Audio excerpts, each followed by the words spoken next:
Il faut sortir le déni de grossesse du fait divers car il s'agit d'un fait médical de santé publique. C'est ce qu'a longuement développé un professeur expert en gynécologie obstétrique hier soir. La femme est dans un état de sidération psychique totale.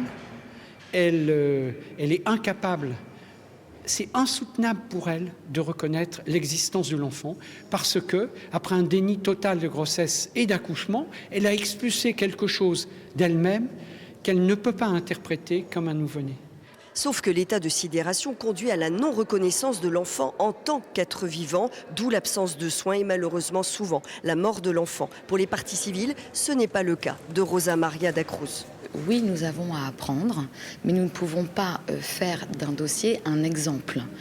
Madame da Cruz, elle est particulière, elle a une parole qui n'est pas neutre et elle a surtout eu des actes positifs à l'égard de Serena qui sont tous sauf l'œuvre de quelqu'un qui joue avec un jouet ou qui la considère comme une chose. Est-ce qu'on peut nous dire aujourd'hui, en fait, cette femme n'avait pas conscience que cet enfant était un enfant, bien qu'elle l'ait nourri, même mal, bien qu'elle l'ait lavé, même mal, bien qu'elle lui ait acheté des jouets. On ne peut pas nous dire en même temps que c'est une chose et en même temps constater quelques efforts qu'elle a pu faire, qui étaient largement insuffisants. De toute évidence, Rosa Maria da Cruz a été dépassée par la réalité de son accouchement. Mais les jurés auront sans doute bien du mal à imaginer que cet état de sidération a pu se prolonger 23 mois, alors que l'accusée s'est retrouvée face à une autre réalité, celle d'un enfant vivant qu'elle s'est évertuée à cacher.